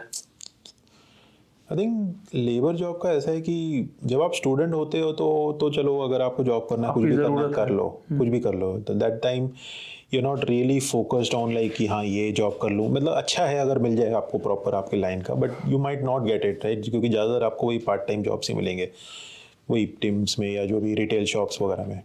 तो वो टाइम तो ठीक है, पर उसके बाद में तो you have to join a job जो आपको करियर बढ़ाए आपका, राइट? जिसमें आप कुछ लर्न करो। बट क्या होता है ना कि जब आप, जितना मैंने देखा है, अगर मैं ये स्टूडेंट एक्सपीरियंस से गया नहीं हूँ तो I probably not the best person, but मैंने लोगों से सुना है, वो कहते हैं कि यार उसके बाद में यार सीधी सी बात है, हमारा फोकस होता है पीआर मिल जाए, है ना? तो पीआर के लिए जो जॉब मिलेगी ना हम वो ले लेते हैं, फिर चाहे वो मेरा सेल्स का जॉब हो या चाहे मेरा रिटेल का जॉब हो, या मेरे को चाहे डोनट बनाने या जो भी हो, मेरे को पीआर मेरा मिल जाए। स्टूडेंट के बाद ना, स्टडी कंप्लीट करने के बाद पीआर मिल जाए मेरा, फिर मैं चाहे जो मर्जी जॉब मिले, फिर उसमें कुछ लेबर जॉब भी कर लेते हैं। अब हमारा गोल पीआर हो सकता है, तो दैट्स द थिंग ना। ओके, आई अंडरस्टैंड कि आपको अपना इमिग्रेशन सिक्योर करने के लिए, इमिग्रेशन स्टेटस सिक्योर करने के लिए पीआर ज़रूरी है। बट जितनों से अभी तक मैं मिला हूँ, पीआर के बाद का कोई गोल नहीं है उनके पास। सो या एट अ पॉइंट पीआर गोल होना चाहिए, है आपका, मिल गया आपको, उसके बाद आपको पता ही नहीं होता करना क्या है। क्योंकि आप 3 साल वही करने लग गए ना, आप 3 साल वो जॉब कर लिया क्योंकि आपको पीआर चाहिए। और वो जो स्टूडेंट, मैं आपको बता रहा हूँ, मेरे को ना एक one of my mentors had told me one thing right after I completed my graduation ना, मैंने इंजीनियरिंग की। उन्होंने बोला कि देख बेटा, ये जो अगले 4-5 साल तू जो काम करेगा ना, ये तेरे को अगले 40 साल यूज होने वाला है। तो जम के काम करना अगले 4-5 साल, ठीक है? क्योंकि आप नए होते हो, जोश में होते हो, एंथुसियाज्म होता है सीखने का।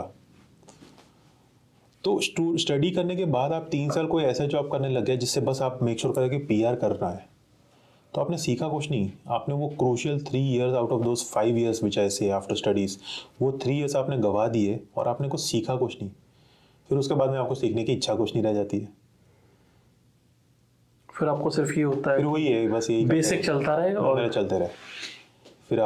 फिर आप गड्डियाँ उठाओगे, उसमें ऊबर करोगे, फिर है ना कि चल ठीक है, अब मेरी इसमें से तो लेबरी काम में से इतना ही कमाई आएगी, मेरे को साइड में ऊबर कर लेता हूँ। बट मैं उनसे भी मिला हूँ जिन्होंने अच्छी पेड जॉब छोड़ के ऊबर ऑप्ट की है, because they wanted to run a business on sides. Again they had a plan. Exactly, उनके पास एक प्लान था कि हमें ये जॉब छोड़नी है बिकॉज ये हमें कभी भी उतना नहीं दे पाएगी जितना हमें चाहिए या जितने का मैं काबिल हूँ। So they are doing Uber, but they know their plan. Yeah, that's good. आपके पास प्लान होना ज़्यादा ज़रूरी है rather than doing impromptu कि नहीं यार मेरे को किसी से सुनना नहीं है, मेरे को किसी की जी हजूरी नहीं करनी है। चलो जी हजूरी तो वैसे भी नहीं करनी चाहिए, बट मेरे को किसी के अंडर काम नहीं करना है, उसके लिए मैं ऊबर कर लिया। आप अपनी मर्जी है, जब मर्जी गाड़ी उठाएं, काम कर ले। If you have a plan, जैसे आपने बोला कि ठीक है मुझे बिजनेस सेट करना है, इसके लिए मैं ऊबर कर रहा हूँ, that makes more full sense. But risk वे कर लो कि आप जॉब छोड़ रहे हो, लेट से $50,000 का, ऊबर से हो सकता है आपको पता नहीं क्या 20-25 हज़ार मिल जाए। क्या आपका जो बिजनेस है वो फ्यूचर में वो जो 25-30 का जो लॉस कर रहे हो वो कवर कर देगा एटलीस्ट? लाइक वो भी रिस्क वे इन करना होगा। पर आप कई बार ऐसे भी हो जाता है ना कि आपकी जो बिजनेस है वो ग्रोथ आने में उसको टाइम लग जाता है। So you have to wait down, like passion and कि आपका पैशन क्या 90% से 95% जा रहा है। एग्जैक्टली, कि ऐसा तो नहीं है कि आप साल बाद कहोगे नहीं यार थक गया हूँ मैं। यार पता है क्या, at the end of the day ना, मैंने तो एक ही सीखी है, इंसान की वैल्यू तब तक है जब तक वो कमा के घर पे लेके आ रहा है। ठीक है, ये भी एक रियलिटी है। So ठीक है, you have initial few years, especially out of college and all that, you have to experiment, you have to try few things, but at some point you have to realize कि नहीं अभी, if it is not working out, at some point you have to have that reality check कि यार maybe this is not right for me, maybe this is not the right business, maybe this is not the right line, let me fix something and do something proper, जिससे घर वाले भी खुश, है ना? Ultimately आप करते किसके लिए? अपने घर वालों के लिए करते हैं। बिल्कुल। तो अपने घर वालों से पहले बात करो, उनका थोड़ा सा बाय इन ले लो, रादर देन आर्बिट्रली कभी डिसाइड करना कि नहीं मैं तो बिजनेस करूंगा या ये करूँ। घर वालों का सपोर्ट ज़रूरी होता है हर चीज़ में। पर अगेन यहाँ पे पर्सनल फाइनेंस सेटल अप करने के लिए आपके क्या सजेशंस रहेंगे? Again not settling up, but Any tips do you think we can give to anyone? यार ये जो कंट्री है ना, मैंने देखा है, इंडिया में अभी तक नहीं था, एटले हो सकता है अभी इन द लास्ट 5 years ऐसा हो गया होगा, बट ये जो कंट्री है ना, ये चलती है पूरी क्रेडिट पे, ठीक है। पहले ही बोल देते कि क्रेडिट कार्ड ले लो, उस पर खर्ची करो, the base itself, like cash तो है ही नहीं कुछ, क्योंकि आपको क्रेडिट स्कोर बनाना जरूरी क्रेडिट है। स्कोर बनाना है, तो पूरी कंट्री का बेस और बुनियादी क्रेडिट पे चलता है, और that itself is like that's the ABCD of capitalism. Credit पे उठाओ, अपना काम निकलवाओ और फिर बिल भरते रहो, ठीक है, और उसी से सारी चीज़ें फिर आप सीख जाते हो। वो ABCD है आपकी लोन उठाने की, उससे आपको आदत हो जाती कि ये मैं क्रेडिट कार्ड भी यूज़ करता हूँ, बिल पे करता ना, चलो गाड़ी उठा लो, चलो घर उठा लो, चलो ये कर लो, चलो एक और गाड़ी उठा लो, चलो रेनोवेशन कर लो, लोन ले लो, भर देंगे, राइट। तो ये जो इम्प्रॉम्प्टू डिसीजंस है ना, वो नहीं लेने चाहिए कि मेरे को शौक पूरे करने हैं, मेरे को तो चार्जर चैलेंजर लेके विंड डीजल बनना है। मैंने फास्ट एंड फ्यूरियस में देखा था उसको, क्या मस्त लग रहा है, उठा ले चार्जर, कर लेंगे ऊबर साइड में, भर लेंगे उसके पैसे। ये जो आई थिंक शौक और सस्ते नशे में जो डिफरेंस है ना, ये क्लियरली डिफाइन होना चाहिए। बाकी financial planning and financial management is more about reality check, ठीक है। आप जितना कमा रहे हो पूरा नहीं खर्चना है, आप जितना कमा रहे हो उससे कम खर्चना है, और एक अच्छा पोर्शन, आई वुड पर्सनली से कि 20 से 30% सेविंग्स में, इन्वेस्टमेंट्स में डालो पहले, तो सबसे पहले, और उसके बाद में फिर आपके जो बचे हुए हैं उसमें आप अपने खर्चे डिफाइन करो। नॉट लाइक कि आपने गाड़ी लेनी है, अब उसको मैं कैसे कवर करूँ, हाँ ऊबर कर सकता हूँ या ये कर सकता हूँ वो कर सकता हूँ, वो सोच ही डिफरेंट है। बाकी अगर आपका 20-30% सेव कर लिया, उस 70% में आप चार्जर लेनी है, आप जम्बो जेट ले लो, क्या फ़र्क पड़ता है, नाउ वो जो 30% हमने सेव किया है और या फिर इन्वेस्ट किया है, the best investment is on your self. The best आप कुछ इन्वेस्टमेंट सीख सकते हो। Now investment doesn't particularly mean कि आपको कुछ लैंड ही खरीदनी है या फिर आपको जो है स्टॉक्स में ही इन्वेस्ट करना है। आप इन्वेस्टमेंट अपने ऊपर भी तो हो सकती है, because they are planning to maybe do a new course, they are passion about new course, या फिर कुछ ऑनलाइन सीखने का मन है, that is also investment. For technology folks it is even more true, right? बिल्कुल।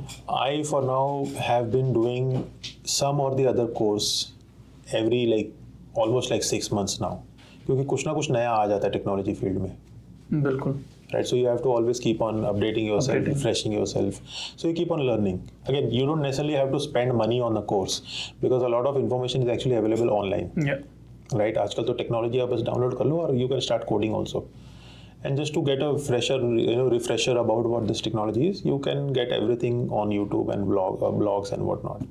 But हाँ, अगर आप spend करना चाहते हो तो अच्छे सारे platforms है, LinkedIn Learning को use करो, Udemy ये वो सब को use करो अच्छे से, spend on yourself है, और invest in yourself. That is the best a technology person can do. अभी हम कार्स की बात कर रहे थे, ये भी एक बहुत अच्छा ट्रेंड है, चल रहा है, अच्छा नहीं कहूंगा मैं, क्या वाला, पर ये भी कार लेके ऊपर करने का कार लेने का, हम लिटरली ऐसी कार्स हम लोग निकलवा रहे हैं यहाँ पे कनाडा में, कि जो सुपर स्टोर का मैनेजर है वो एक फोर्ड में आ रहा है, और जो हमारा एक भाई है वो मर्सिडीज में आ रहा है। अच्छा, ये भी काफी जगह देखा है मैंने। ये हो सकता है, मतलब कि एक शौक इतना ज्यादा हो गया है, सस्ते नशे शौक नहीं है भाई, सस्ते नशे मेरे हिसाब से। But again and that's the thing, right? That's the difference. जो बेचारा वो मैनेजर होगा उसको पता है रियलिटी क्या है, उसको पता है मेरी इतनी कमाई है, मेरी इतनी एक्सपेंडिचर है, मेरा परिवार है जिसको मुझे पेट पालना है, right? So he that person will buy the car that suits his needs. Now imagine I came to know about one story जिसमें उस स्टूडेंट ने आते ही गाड़ी ली, और अगेन डीलर का काम उसको फाइनेंशियल एजुकेशन देना नहीं है, आई अंडरस्टैंड दैट, पर उसने जाके पूछा डीलर से कि भाई मैं क्या गाड़ी ले सकता हूँ, कौन से बेटर ऑप्शंस हैं मेरे पास, तो उसने $45,000 की गाड़ी उठा ली।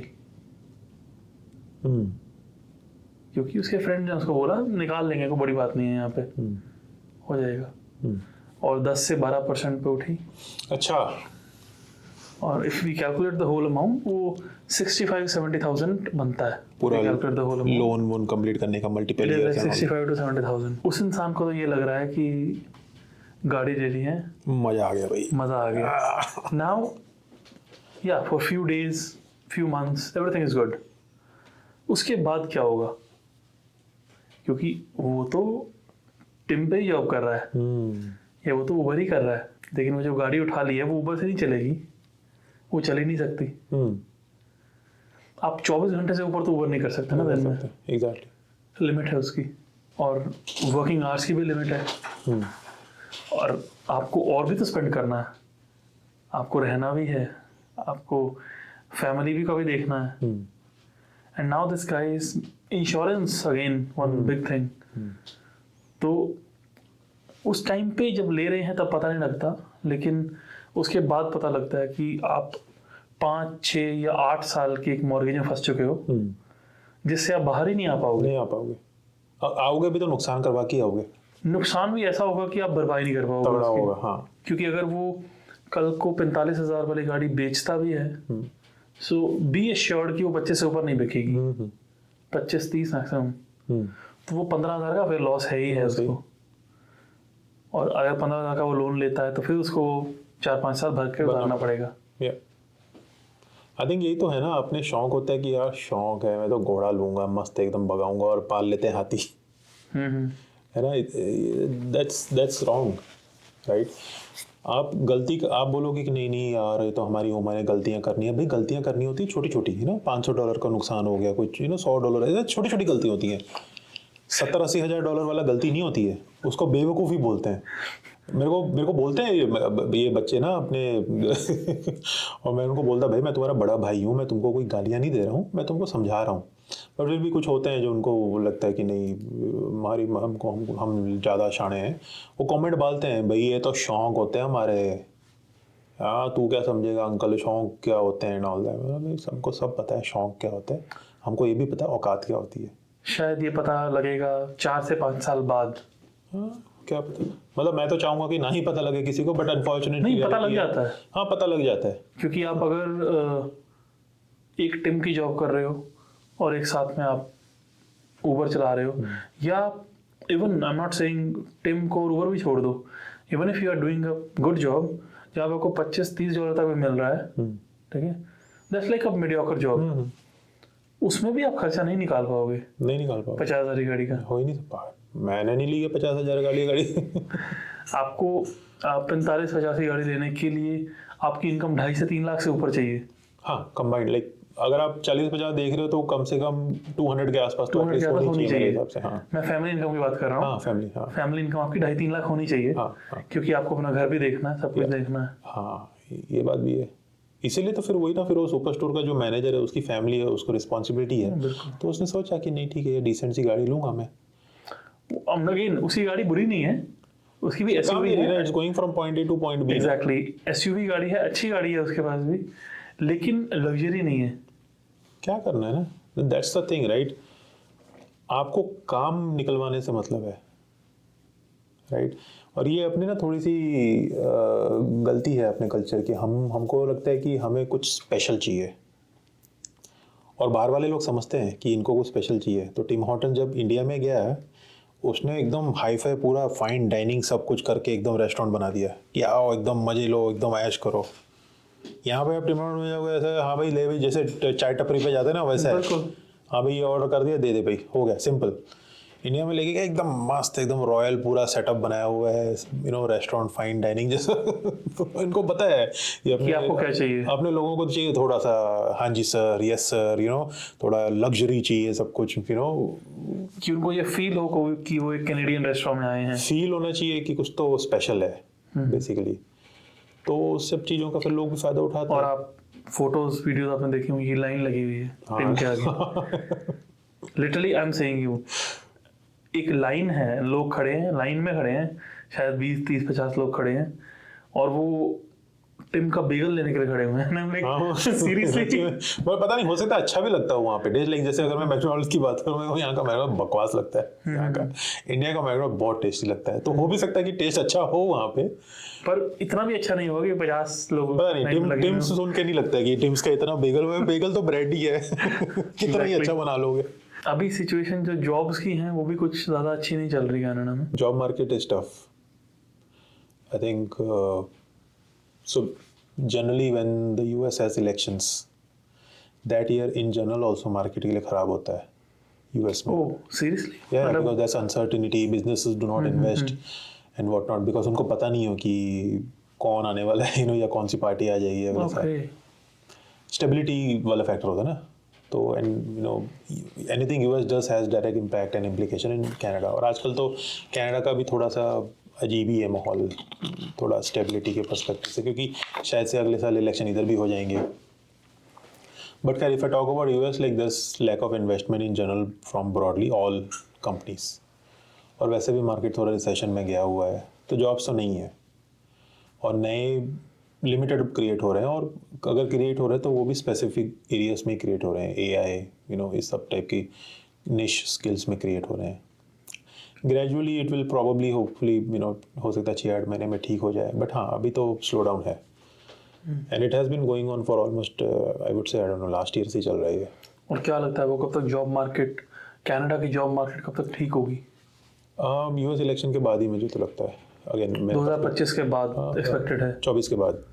हाँ 24 के बाद। हाँ मतलब अगेन मेरे पास कोई क्रिस्टल बॉल नहीं है, बट ये मेरा जस्ट एक हंच है कि हाँ इलेक्शन जब हो जाए 2025 में ठीक हो सकती है मार्केट। अगले साल लाइक मार्च के आसपास तक चीज़ें स्टेबलाइज हो जानी चाहिए, क्योंकि तब तक ये इंटरेस्ट रेट का भी थोड़ा हो जाएगा ना, कम हो जाएगा। तो वो भी एक फैक्टर है। लाइक इकोनॉमी में भी you need people to be happy, right, to spend. तो थोड़ा वो इकोनॉमिक मूवमेंट भी होगा, लोग खर्चा करेंगे, चीज़ें सस्ती हो जाएंगी, लोन सस्ते हो जाएंगे। तो hopefully in the next 6 to 9 months maybe I think it will become normal. But it's anybody's guess at this point. हमने कार्स की बात कर ली, जॉब्स की बात कर ली, इन्वेस्टमेंट पोर्टफोलियोज में एक रियल एस्टेट बहुत बड़ा फैक्टर होता है। आपने कनाडा आते ही पहले साल में घर ले लिया था। अभी काफ़ी लोगों को अगर आप देखो कनाडा के अंदर, तो जैसे मैं आपको बता रहा था कि गाड़ी उन्होंने ऐसी उठा ली है कि वो घर अफोर्ड नहीं कर पाएंगे शायद अगले 5 से 7 10 साल। तो when is the right time to buy in real estate? So if for example in our case we were sure कि हमको घर तो लेना ही है, क्योंकि एज अ साइड हम लोग 30-31 में आए थे, ठीक है। तो खुद का घर होना एक हर किसी को होता है कि यार घर लेना चाहिए खुद का। तो मेरे माइंड में क्लियर था कि मुझे घर लेना है। And I almost like from the start itself knew कि real estate is like very kind of important investment sort of over here.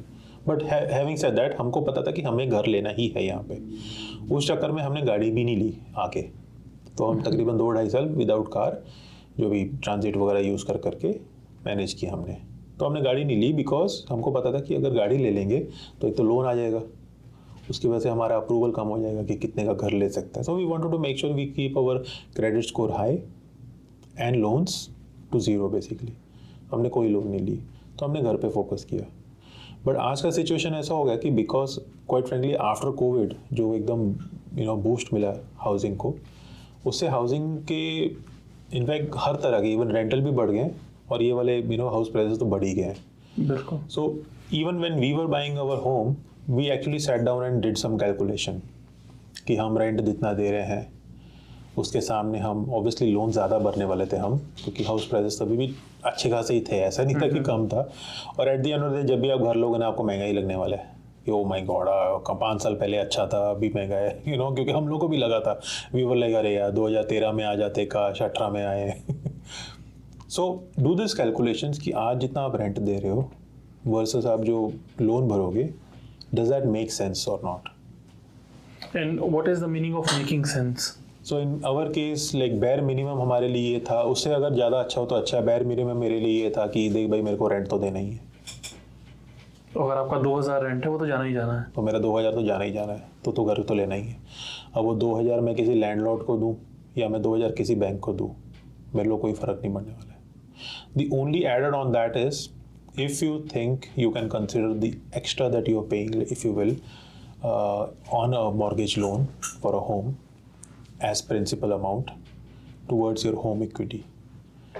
तो अगर आप रेंट देते हो 2000 लेट से, और आप अगर लोन दे रहे हो 4000, मोटा मोटा एक रफ फिगर लेंगे, और वो 4000 में से 2000 आपका इंटरेस्ट रेट है और 2000 आपका प्रिंसिपल कंपोनेंट है. So if you're comfortable with that 2000 principal component as being the equity towards your home, considering that you can consider it as an investment, then maybe that makes sense. Okay. Versus if you think कि नहीं मेरे को वो housing में नहीं जाना है, मैं वो जो 2000 प्रिंसिपल है, ठीक है, मैं अपना रेंट दूंगा 2000 का, बट वो 2000 जो है मैं कहीं और अच्छी जगह पे इन्वेस्टमेंट करना चाहूँगा. It could be a business that you want to invest in, it could be stocks और whatever. So that's a decision you have to individually decide, working probably with your partner. In our case, we were like, नहीं यार, business तो कुछ इतना कुछ है नहीं, हमें तो घर चाहिए. तो we were okay with paying that, extra amount, which is going towards the principal of our house. We build our equity in that. And touch wood, अभी तक तो फायदा ही हुआ है. और अभी जो मार्केट चल रही है रियल एस्टेट की, आपको लगता है कि the newcomers should invest? Again, home is a very personal decision, right?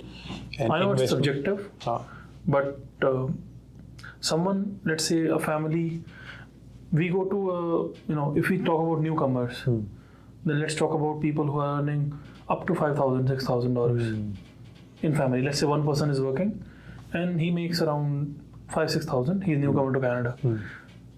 Should they plan to buy a house?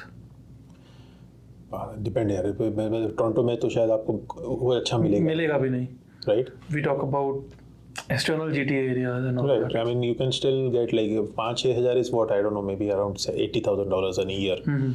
So that could, again, मैं इतना एक्सपर्ट नहीं हूँ इस फील्ड में, but that could give you an approval of, I don't know, maybe $500,000, let's say. So you can get a condo. आप एक छोटा सा नॉर्मल सा कॉन्डो ले सकते हो, या फिर आप एक कोई टाउन होम ले लो थोड़ा आउटस्कर्ट्स में, 2 bedroom टाइप का आप ले सकते हो. But then again you have to be comfortable with that calculation, because you'll anytime pay more in a mortgage. Yeah, let's say your rent was 2,000, but here you are paying 2,700. Yeah, something like that. Yeah.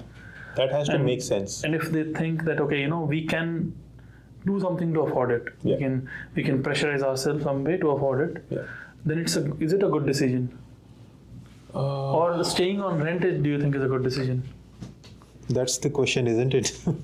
Like rent versus buy. Yeah.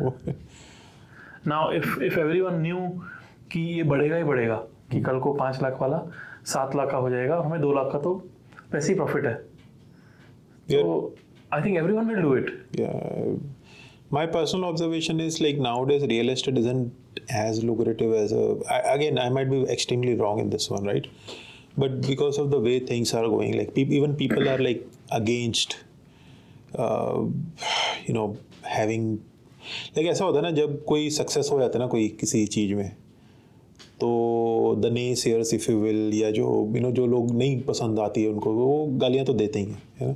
तो real estate में बहुत लोगों ने पैसे कमाए हैं, हाँ, लेकिन उसका डायरेक्ट इम्पैक्ट क्या होता है कि real estate is so like directly connected, impacts humans, कि जो कमा रहे हैं वो तो कमा रहे हैं, ठीक है, बट जो बेचारे नहीं अफोर्ड कर पा रहे हैं, तो उनको गुस्सा आता है कि यार ये बस एक घर लेने की वजह से, which essentially is like a basic human need, वो इतने सारे कमा गए पैसे, and we are finding it so difficult. Like जो लोगों ने 1960, 70, 80 में घर लिए हैं, 40,000, 20,000 के पीनट्स में घर लिए हैं, अभी वो मिलियन एंड प्लस में बेच रहे हैं. बिल्कुल. So you will like broadly लोगों में घर खरीदने के अगेंस्ट एक बन गया है थोड़ा सा यहाँ पे. सो for that reason alone, I feel like you have to be very careful if you're going into real estate investment as an investment. हाँ, अगर आप घर खरीद ले तो that's a very personal decision. You have to be comfortable कि अगर आपका वो जो प्रिंसिपल में जा रहा है और इंटरेस्ट में जा रहा है versus रेंट पे देना, if you're comfortable with that money, like financially you can afford, and if you're comfortable कि नहीं मेरे को equity build करनी है, then go ahead and do it. But purely as an investment, if you think about real estate, I think वो थोड़ा कम हो जाएगा ट्रेंड. बिल्कुल. Gradually. If not right now, maybe, but within 5-10 years, maybe it'll decrease. not even maybe 10, maybe in 20 years it might reduce. So जो किसी ने let's say 50 साल पहले अगर 50 नहीं चलो 40 साल पहले 50,000 का घर लिया था और अभी वो 2 मिलियन में बेच रहा है, तो अगर आप वो let's say 2 मिलियन ले रहे हो तो मे बी और 40 साल बाद वो शायद उतना ग्रो नहीं होगा, वो शायद 25 मिलियन हो जाएगा, 40 मिलियन नहीं हो जाएगा, नहीं होने वाला। सो अपनी एक्सपेक्टेशन को काम डाउन कर लो and then these are the calculation you have to do. वो 2 से 4 या 6 हो सकता है मे बी। हाँ, वो भी मे बी वाली बात है मे बी। और उसमें भी ऐसा है ना कि कितना बढ़ेगा यार लोगों की, जब तक कमाई नहीं बढ़ेगी, जॉब्स है नहीं अभी आज के दिन में, कमाइयाँ कहाँ से होगी लोगों की। So until and unless people are able to earn more, आपकी घर की वैल्यू ज़्यादा कीमत हो भी जाएगी तो क्या ही उखाड़ लोगे, क्या उखाड़ लोगे अब जब खरीदने वाला ही नहीं कोई मिलेगा तो, है ना, फिर खरीदने वाला होगा तभी तो वैल्यू बढ़ जाएगी, तभी बढ़ेगी, है ना। और इमिग्रेंट्स को ये लोग बुलाने के लिए रेडी नहीं है आजकल और इमिग्रेंट्स घर खरीदते हैं, राइट, GTA वगैरह में ज़्यादा। बाकी सबके साथ पास तो ऑलरेडी हैं, बाकी सबके पास ऑलरेडी है, या फिर वो लोग कहीं और जाते हैं, जैसे GTA में नहीं खरीदते हैं, कोई बाहर चले जाते हैं, क्योंकि GTA से नहीं तो बाहर से ही आते हैं ना लोग, they normally come to Vancouver and GTA and all that. तो अगर इमिग्रेंट्स को आप बुला नहीं रहे हो, इकोनॉमी में पैसा डाल नहीं रहे हो, तो कहीं से ही बढ़ेगा। और अभी काफ़ी कम हो रहा है इमिग्रेंट का फ्लो कम हो जाएगा। And also I think we have to consider कि maybe it is not like that bad of a deal, right. Immigrants के ऊपर over reliance for any economy is not that good also. और उसमें भी आप किस motive से लेके आ रहे हो इमिग्रेंट्स को, राइट। जैसे कि मैं बहुत बच्चों को बोलता हूँ कि यार मानो या ना मानो, जो अपने रिसेंट जो चेंजेस इन लोगों ने किए थे इमिग्रेशन के, ये जो आपने बात की है एजुकेशन 2 गाले में कॉलेज खोल दिए, it was essentially to bring in students so that they can work part time jobs, like if you think so about that we it, can have enough cheap labor, so we can have cheap labor, like if you think about it, obviously official नहीं है ये सब चीजें, right। and now we have enough cheap labor, yeah, now we have stopped, हाँ, and people are also against, like लोगों को, जो यहाँ के लोगों की भी वही दिक्कत है। आप रेडिट वगैरह में पोस्ट देखोगे या फेसबुक ग्रुप्स में भी देखोगे, लोग कंप्लेन कर रहे हैं कि यार हमारे बच्चे मैकडोनल्ड्स में जॉब नहीं मिल पा रहा है उनको, या वॉलमार्ट में जॉब नहीं मिल पा रहा है इन लोगों को, है ना। तो बोल रहे हैं कि यार, और यहाँ के लिए जब एक PhD होल्डर वॉलमार्ट में जॉब लेने जाएगा तो आपके बच्चे को जॉब कैसे मिलेगी। हाँ, दैट इज ऑल्सो रियलिटी। बाहर के रिसर्च जो करके पढ़ाई वढ़ाई करके आ रहे हैं, उनको मजबूरी में वॉलमार्ट में भी काम करना पड़ता है। हाँ, शुरुआत के 1-2 साल तो वो यही काम कर रहे हैं लोग। That's how unfortunate reality, and that's something that Canada needs to think about. How can you make sure that your focus now goes away from, ठीक है आपने cheap labor चाहिए थी because you needed to run your businesses and all that. Every kind of labor is important. Skilled, semi-skilled, non-skilled, everything is important. ठीक है, now you have a, at a ground level you have a lot of resources. How do you build your economy in such a way that अभी जो highly skilled है उनके लिए भी आप lucrative बनाओ। ये तो बहुत सारे PhD candidates है जो कनाडा नहीं रहते, वो US चले जाते हैं क्योंकि उनको वहाँ ज़्यादा better research opportunities. Canada is lucrative for labor class right now. Yeah. It's not much lucrative for highly skilled, if you will. So I think that's something that again it's subjective, but yeah, but that's something the country has to figure out where they want to move. High skilled versus low skilled. Lot of population being high skilled versus a large number of population being low skilled. वो तो अभी country को decide करना होगा, देखते हैं। बिल्कुल। Again thank you very much Harman भाई, थैंक्स फॉर कमिंग।